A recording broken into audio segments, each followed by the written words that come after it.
Hey, what is up, everybody? I'm here to give you guys day 16 of the Halloween movie review series, and it's actually getting to the point where I've done so many of these now, I'm starting to lose track, because I was even thinking, like, is it really 16 already? Like, I'm, like, getting very close. I'm almost to day 20, and then, yeah, then it will be day 31, so I'm about a quarter of the way there, and I was even like thinking about it earlier today, and these reviews are kind of starting to get like a tail on me. Not that these past movies have been bad, I'm doing. I just think it's kind of like the thing where you start to get, tired of it and you want it to be the end, and that's kind of like where I'm getting at. I'm getting a little bit fatigued on doing this, but I still enjoy doing it overall.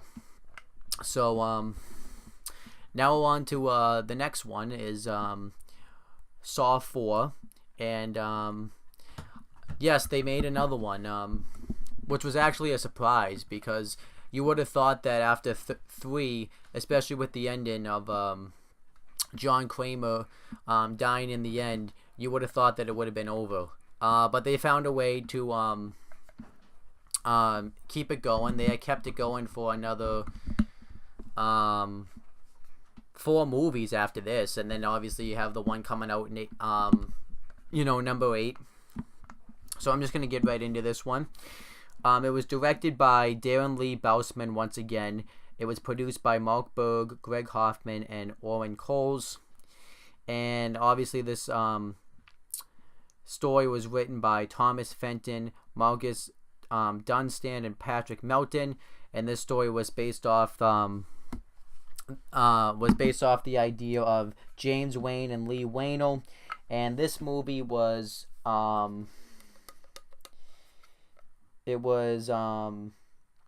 production company was Twisted Pictures, and it was distributed by Lion Gate Films, and it was released on October 26, 2007. So it was released close to Halloween time. So this might explain, because I'm going to go back about a week ago now. I reviewed Halloween, the remake from 2007, and I obviously talked about how I got mad that they stopped releasing the Halloween films during Halloween time. They released them more so in the summer, and it just kept getting earlier and earlier and earlier. Well, this might explain why Halloween 2007 was pushed up, because Saw 3 was coming out, and they probably figured that it was the buy rate wouldn't have been as successful if Halloween 2007 remake had come out the same time that Saw 4 did. So that does explain it a little bit, because I remember Halloween the remake came out I think about a couple of months before this one did. But anyhow, that's besides the point. Now, normally I talk about like how this movie was made, and how the movie itself was made and everything, but there really wasn't like a big story from what I've gathered. It just pretty much says that they decided to make one, but it does say that creators and executive producers James Wayne and Lee Wayno also returned to help out with this movie. It just kind of talks about where the movie took place. It took place in some of it, the filming location was Toronto, Ontario, and it doesn't really like talk about though like really much of anything. They talk about the rating, what the movie was going to be rated, but it doesn't really go into like this big story about how it was made. I guess they decided to just make a new one for no real reason.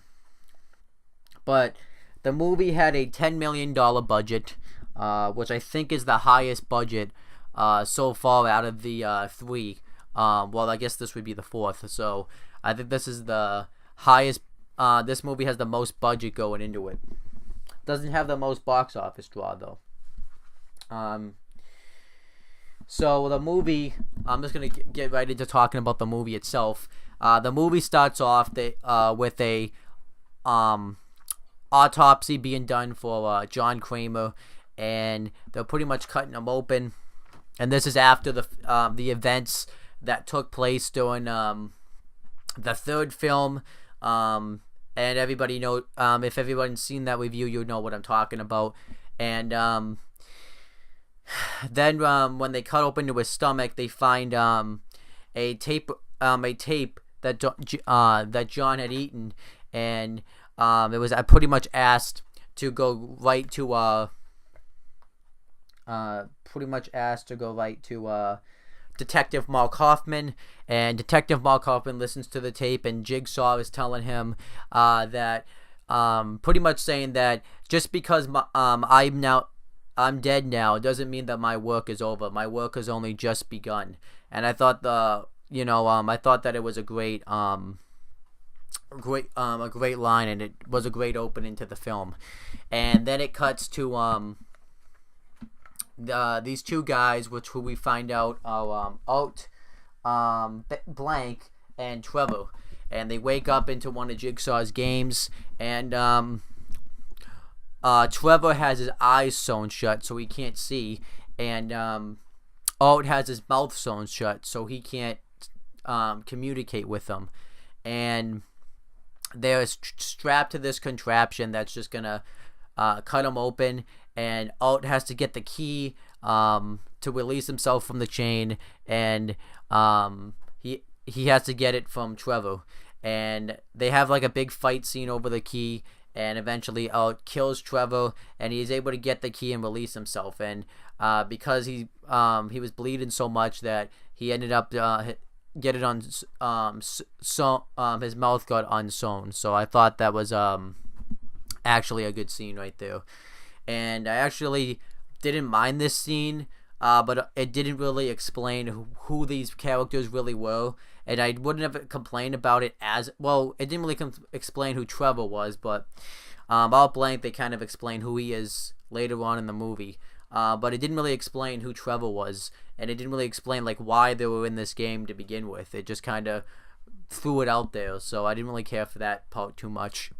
Then next we see a SWAT team of police officers into one of Jigsaw's games, and we see that Lieutenant Daniel Rigg is there, and we also see that Detective Mark Hoffman's there, and they're trying to see what is going on in there, so they send in a little robot camera to kind of film everything just in case someone's going to jump right out at him and attack him. And Lieutenant Rigg is looking at it, and we see that he sees Carrie pretty much, so this is pretty much has taken place immediately after her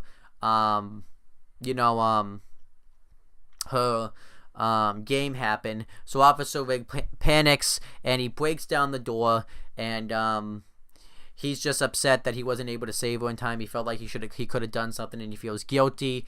And Mark Hoffman comes up and tells him that he should never go through unsecured doors ever because somebody could jump out at them or something. And Officer Rigg is upset because everybody around him has died. Detective Eric Matthews has gone missing. Obviously now Detective Allison Carey's now died, so he's upset that everybody around him is dying, and Mark Hoffman tries to talk him out of it, and he says that it's what we signed up for, and he said, well, yeah, but we didn't sign up for any of this. And then we meet two new detectives that were brought onto this case. We meet we meet Agent Peter Strom and Agent Lindsay Perez, and they're pretty much like the best detectives ever, especially Peter Strom. He was pretty much able to solve this case right away. He talks about what happened to Detective Allison Carey, and he pretty much has come to the conclusion that it could have been Jigsaw because he was pretty much because he pretty much was on his deathbed, and it could have been Amanda because Amanda wouldn't have been able to get Carrie up there by herself because Carrie weighs more and is taller than Amanda. So Hoffman's trying to kind of and he's trying to get like an explanation of who it possibly could be.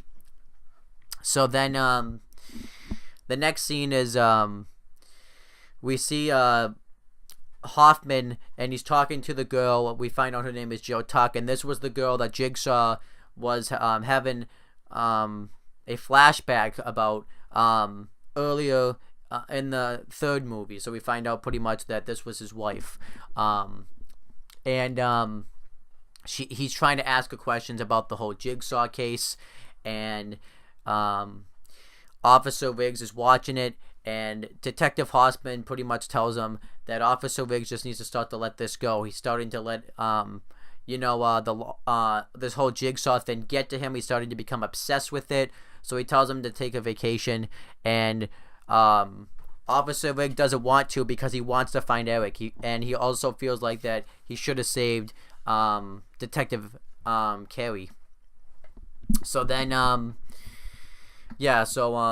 Mark Hoffman just tells him to go home, and then he goes home, and his wife Tracy, mom gets sick, and she has to go away and take care of her.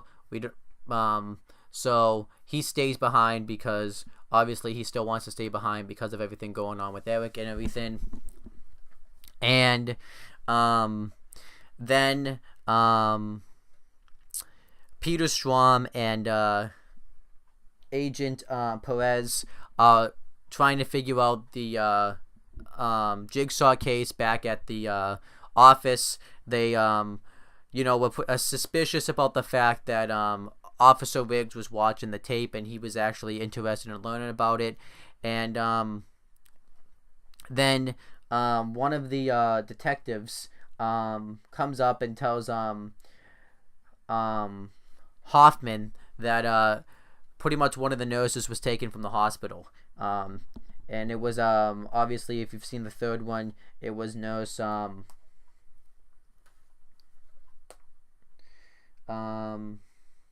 Lynn Denlin, because a lot of this movie pretty much takes place at the same time as the third one, except we see stuff that actually took place that was taking place during the third one. Then back at Officer Riggs' apartment, he's about to go to sleep, and then he hears somebody walking around his house, and he assumes that it's his wife Tracy. He goes around and looks all around for her, and then we find out it was somebody working for Jigsaw. We were supposed to have thought that it was Amanda, but it wasn't. And earlier in the movie, Jigsaw actually is writing a note to somebody, and he puts it into a filing cabinet, and we see that there's a pig mask right behind him, like someone's going to attack him. There's more on that later. There's a reason why I mentioned that.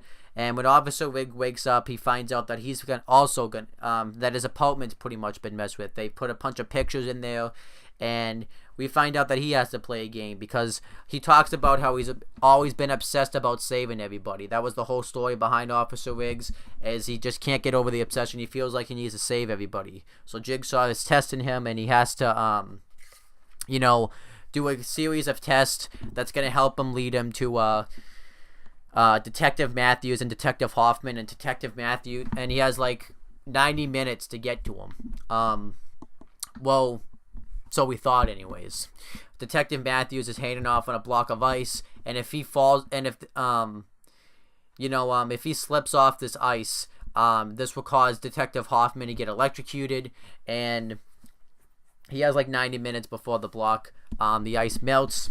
So then Officer Riggs meets his first test victim. He meets Brenda, and she was pretty much a prostitute. She was a prostitute, not really anything pretty much about it. And we don't really. That's and one of her photos actually was hanging up in his house, and Officer Riggs has the choice to either He either because pretty much he has a choice whether to save her or to leave her. You know, his obsession's gonna tell her to save her, but Jigsaw suggests that he just lets her die. She's attached to this machine that's ripping her scalp off. I thought that looked pretty gruesome, actually. And Officer Riggs does everything he can to try to save her, and he has to get a combination to get her loose, and the combination's on the actual machine. Every time the machine twists, you see that her hair, you see that the numbers get revealed. So he gets the combination, he sets her free, and he goes to get a towel because she's just bleeding all over the place. And Brenda pulls out a knife. She tries to kill him, and Officer Riggs kills her. Well, is able to fight her off. He pulls at her scalp, and she has a tape recorder, and we find out that actually that if Officer Riggs saved her, she was going to try to kill her. And they actually, I thought, did a pretty good job explaining it. You know, pretty much she had a choice that she could either that she let this guy save her, but then she could have either not killed him or killed him. And if she had, because Jigsaw trying to make her worry that Officer Riggs would have arrested her because he had evidence on everything that she was doing. So she tried to kill him, and it didn't work. And then later on, the police go over to Officer Riggs' house, and they find out, and pretty much Officer Riggs has already left at this point. He actually finds a key, which becomes important later on. And they're pretty much trying to assume that Officer Riggs is working with Jigsaw, because he has a ton of pictures of Detective Matthews and Detective Hoffman up there. But the one picture that Peter Strahm notices was the pictures of Joe Tuck, who was the person that Dr. Hoffman was talking to earlier, and Jigsaw's wife. So then Peter Strahm starts to ask Joe Tuck some questions. We found out that Joe Tuck works at a medical clinic, which is a healthcare center. It's pretty much where druggies go to get clean. And they show a flashback of one of them whose name was Cecil Adams, and he was just pretty much a huge druggie. And John Kramer comes in, and he pretty much says that Cecil starts to pull out a knife and starts going off, and John tells him to put it away, because he said that you're just making life harder for yourself. And Joe Tuck actually likes to help people, but however, John Kramer feels like that he likes helping people, but the people have to help themselves first, which I actually agree with John Kramer on that situation.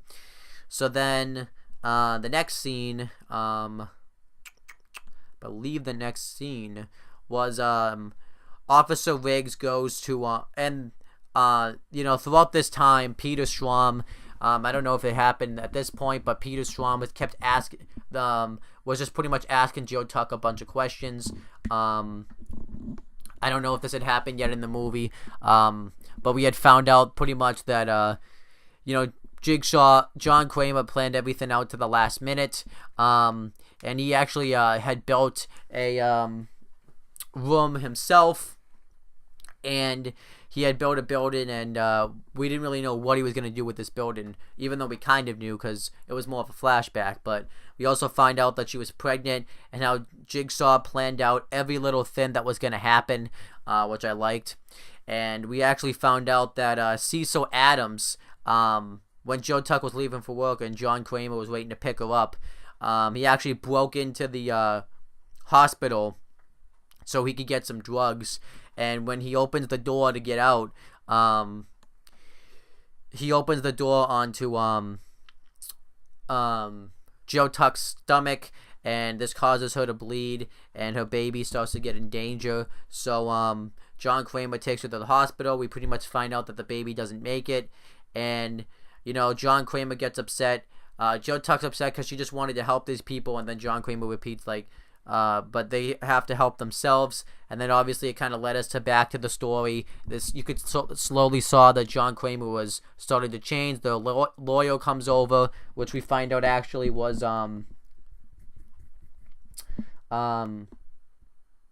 he was actually Art Blank, so that's how they kind of knew each other. And John Kramer doesn't even want to do it. He was supposed to do this project where they were going to build houses for a bunch of homeless people, but John Kramer isn't interested anymore. And you slowly kind of saw that John Kramer starts to change. Then he finds out shortly afterwards that he gets cancer. And then obviously he tried to commit suicide. This is when he started to do the Jigsaw game. And his first victim was Cecil Adams. He kidnapped Cecil during like a Mardi Gras party, and because everyone probably is, high and drunk on stuff, they probably just assumed that was the case, so they don't really notice that he got kidnapped. So then, John Kramer talks about how,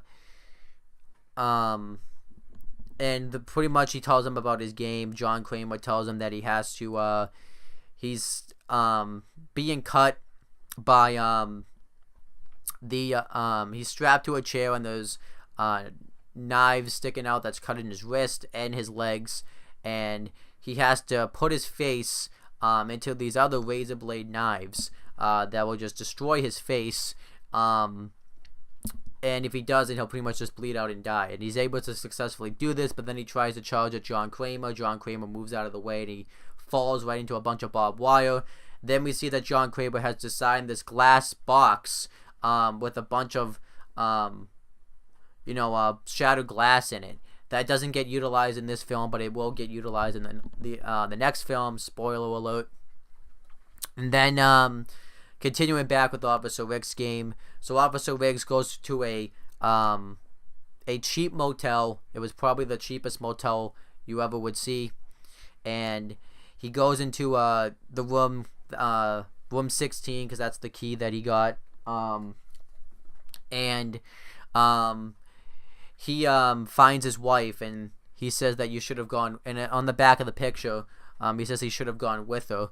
And then he opens a suitcase to see that he has one of the pig masks that Jigsaw and Amanda used to kidnap all their victims, and he has to go get the motel manager and to help him win into the next game. So he does this by luring his dog over to him, and the motel manager, who we find out was I don't remember his name actually off the top of my head. His name was Ivan Landis, and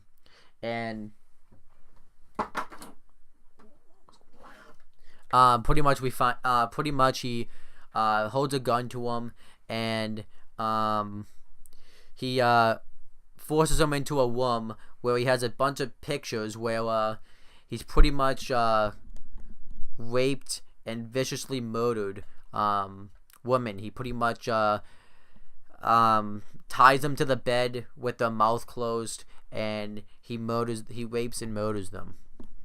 So Officer Riggs has to lead him to his next trap, and this kind of has to go with his obsession that pretty much he can't save him, he has to save himself. So Officer Riggs does this, and he gets hooked onto the bed, and what Ivan has to do is he has to pretty much cut his eyes out, and if he doesn't do this, his whole body just will break, and he fails. And there's tour Officer Riggs, and then he's told to go back to where it all started, and it shows a flashback of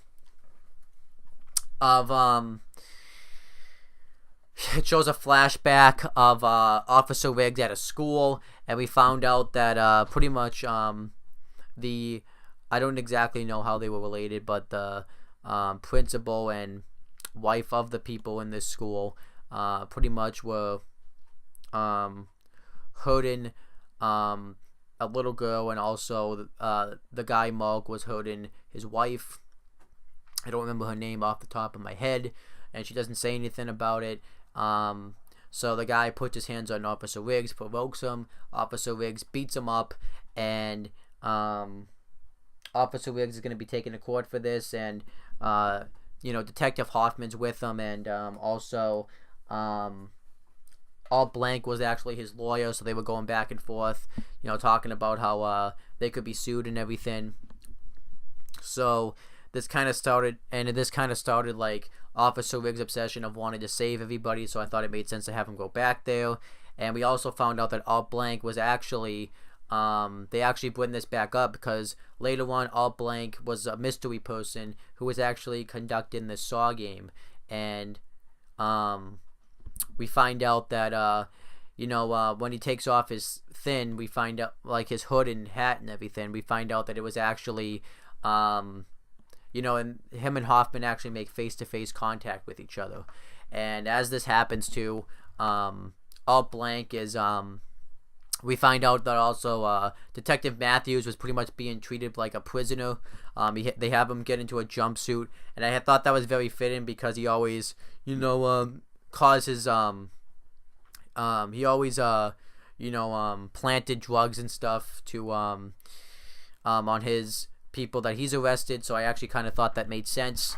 And Detective Matthews does not look like in good shape too. He hasn't shaved. He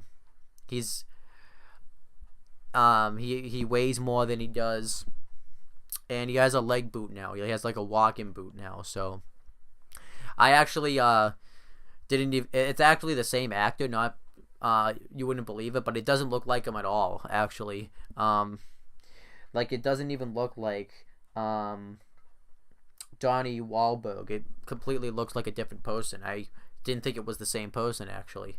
But anyhow, continuing with what I was talking about. So then later on, Officer Riggs goes to the school, and Mulk and I'm trying to remember his wife's name, Rex, pretty much they nailed together on a pole, and this actually made sense. So pretty much Mulk has been beaten Rex, and she doesn't say anything about it. So pretty much to save her life, she has to pull out these needles. However, if she doesn't do this, if she does this, this causes Mulk to die, which I was actually pretty happy about because I don't support domestic violence, so that would be a major reason. So she pulls out one of them, and it's like connected to his throat. So this kills him, and she's trying to get out, then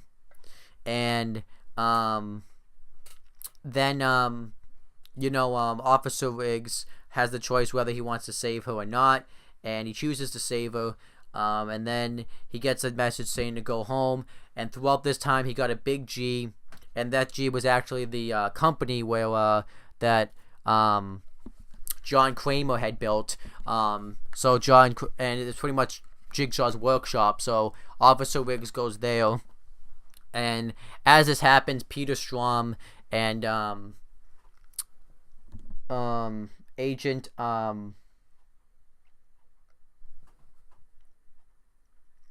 Perez are going through each thing after it happens, and they're pretty much assuming that Jigsaw is trying to get Officer Riggs to become to join him, which probably would have happened if Officer Riggs, because everyone who usually succeeds at Jigsaw's games usually ends up joining him. So then later on, they go throughout the school. They go into the principal's office, and they find a Billy doll that Jigsaw likes to use, and Perez actually gets a recorded, and she pretty much and Jigsaw warns her that Perez is gonna kill an innocent person, so she wants her to reconsider working with him. And then eventually the thing explodes as if a shotgun was planted in it, and this shoots Agent Perez right in the head, and blood just goes everywhere. So then this upsets Peter Strom. Then later on, he goes to talk to Joe Tuck, and this is when we find out the story about everything that was going on with Jigsaw. So then he reveals, so then he finds out where this place is, Then the next few scenes are pretty much Officer Riggs, Peter Strahm, making their way through this Jigsaw's workshop. And we also see Jeff, because this was actually, like I said, at the same time as the third movie. So this was, so it shows Jeff, and Peter Strahm was actually following Officer Riggs, but he didn't know about it. And Officer Riggs also gets a note that says, I don't know exactly what it says, but you have to learn to be patient, and that becomes very important. And he also gets questioned if he's learned his lesson, so that way he could save Detective Hoffman and Detective Matthews. So as this happens, Jeff punches the light, and this causes Peter Strahm to hear this noise, and he goes towards it, which kind of screwed over Detective Matthews, Hoffman, out, and Officer Riggs. So him punching that light, really screwed him over. So Peter Strahm follows him, and I'm just going to talk about what happens here. So pretty much they do everything that they did in Saw 3, the same thing, except Peter Strahm, when after Jeff kills Jigsaw, Peter Strahm unlocks the door. He somehow he got the key. I don't remember how he got it, but he did. And he goes in, and he asks Jeff to put his hands up. Jeff asks where his daughter is, and he goes to shoot him. Peter Strahm kills Jeff. So pretty much Jigsaw did exactly. He pretty much killed Jeff, who was an innocent person, because he didn't do anything to him. And then he finds the carnage of Jigsaw, Amanda, and Lynn Denlin. After everything, all the carnage that happened after Saw 3, I've talked about it before, so I'm not going to talk about it again. Then cutting back, Officer Riggs is running through trying to get to Detective Matthews and Detective Hoffman before the time runs out. But before this, we had actually kind of found out that because what happens is so Officer Riggs, he breaks down the door with 1 second to spare, and pretty much what happens is this was set on a trap that pretty much there was these two things that smashed Detective Matthews' head, and it killed him, and this caused the ice to break, so it cut Officer Riggs' ribs, and we thought, and obviously Detective Hoffman was supposed to have gotten electrocuted, but it didn't happen. There's a reason why it doesn't happen. And then all blank, there was a machine, the device that was strapped to him that electrocuted him, and we had actually found out, and Officer Riggs is confused. He's like, that doesn't make any sense, I had more time. And he thinks that Art did something, but he says, Art tells him no, Jigsaw was testing him. And then he plays the recording, and we actually had found out that Officer Riggs, we had already kind of known before this, they were kind of foreshadowing it, but Officer Riggs actually was supposed to have waited. The whole purpose of this was Officer Riggs' obsession. If he had waited 90 minutes, Detective Matthews would have survived, because he opened that door, it set off that trap to cause him to die. And I actually thought that made sense, and it kind of shows everything, all his tests, and everything that Officer Riggs had to go through. And obviously when Officer Riggs going through an unsecured door, it even showed Hoffman saying that, and that actually ended up hurting him in the end. And then as this recording plays, Detective Hoffman frees himself, and we found out that he was a part of it. Pretty much we found out that he was the one that kidnapped Officer Riggs to begin with. He was the one that kidnapped Nurse Lynn Denlin. He was the one that had sent the note to Amanda in Saw 3, which we don't know what's in that note yet, but we're going to find out, I think, in the 6th Saw. I don't remember exactly which one it is, but... And then, he was also the one that had kidnapped Carrie and helped get her on that trap. He did everything. So we found out that he was a part of it, and they even shows the scene where Officer Riggs was talking to Carrie after Troy's game, wondering how Jigsaw could have done all this. Well, we got our answer. So then he leaves and says game over to Officer Riggs and leaves him to die. And then he leaves to the next room. He locks Peter Strahm into the hospital room where Jigsaw is and everything. And we had found out that all along that Detective Hoffman had been aligned with Jigsaw all along. He'd been helping him out, and that's actually what that tape recording actually was. So that was pretty much the entire movie right there. And from what I'm hearing, a lot of critics didn't really seem to like this movie. Some did, but it's mainly negative reviews. And I actually do like the movie. I think it's actually, I would say if I had to rate the movie, I don't think it's as good as the first three. I don't think it's great, but I think it's definitely I still think it's really good. I think I actually kind of like how it showed the events that was happening as Saw 3 was happening, and this was kind of like, in a sense, like a behind-the-scenes look of it, but not a behind-the-scenes look of it, and I kind of like how it showed two perspectives of it.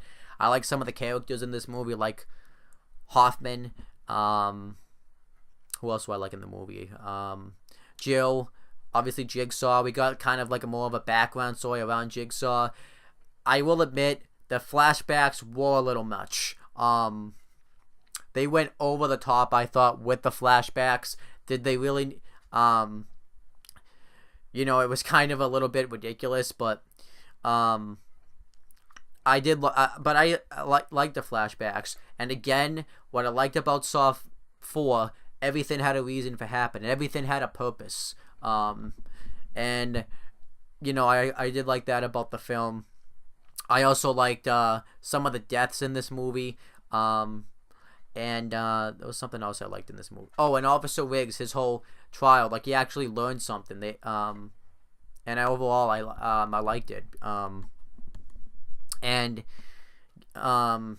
The film I thought was really good. Like I said, I don't think it's a great film, but I think it's a really good film. If I had to rate it, I would give it probably a 7.5. I'd say it's about in that level. But then, now that I've gone through that, now let me go through the box office draws and the cast of the movie. The box office, this movie drew in $139.3 million, which is pretty decent. I would say I don't remember exactly, but I know it's not higher than 3, but I think it's the second highest gross movie from Saw, and I think it's the 6th one in Lionsgate Films from what I have read. And then going through the cast, we had Tobin Bell back again as John Kramer. He plays that role perfectly. I think he just was really good in that film. Detective Mark Hoffman plays Costas, Mandalore, and I actually kind of one thing I didn't mention is I actually kind of do like the scene where Officer Riggs is actually kind of the one to find out that Mark Hoffman's been working for Jigsaw all this time, because he was the one that kind of stuck up for Officer Riggs. He looked out for him, so I actually kind of like that. But yeah, he played his role well, but once he since I've seen all of them, once he gets into now that we actually know that he's aligned with Jigsaw, his role gets much better. He's, my opinion anyways, an absolute badass in this movie. And obviously he had inside people working for him too, detectives, so I thought that was interesting, because that's actually how he's able to get the information all the detectives Jigsaw, so I think that made sense. Agent Peter Strahm is played by Scott Patterson. He's going to be in the next film, actually. Jill Tuck was played by Betsy Russell. She's in the rest of them up until the 7th one. I don't know if she's going to be in the 8th one, but we'll have to wait and see. Lieutenant Daniel Rigg was played by Lywick Bent. It's obviously his last appearance. I actually kind of liked his character. That was good. Agent Lindsay Perez was played by Anthana Canis. I don't know how to say that name. She wasn't a bad character in this movie. Alt Blank was played by Justin Lewis. Officer Lamada was played by Simon Reynolds. I have no idea who that is. I don't remember who he is at all. Sorry. Detective Eric Matthews was played by, like I said earlier, Donnie Wahlberg. Jeff Denlin was played by Angus MacFendon. Amanda Young was played by Shawnee Smith. Lynn Denlin was played by Behar Somik. I don't know how to say that name. Detective Allison Carey was played by Diana Mayer. Detective Fisk was played by Mike Rabley. Ivan Lannis was played by Marty Adams. Brenda was played by Saren Boulain. And Cecil Adams was played by Billy Otis. Dr. Hefner was played by James Van Patten. I believe she was the doctor that tried to save John and Jill's baby. I think that's who that is. And Trevor was played by Kevin Rushton. Vagrant was played by Julian Richens. Tracy Rigg was played by Ingrid Holt. Corbett Denlin. This is Jeff and Gwen's daughter. Jeff and Lynn's daughter.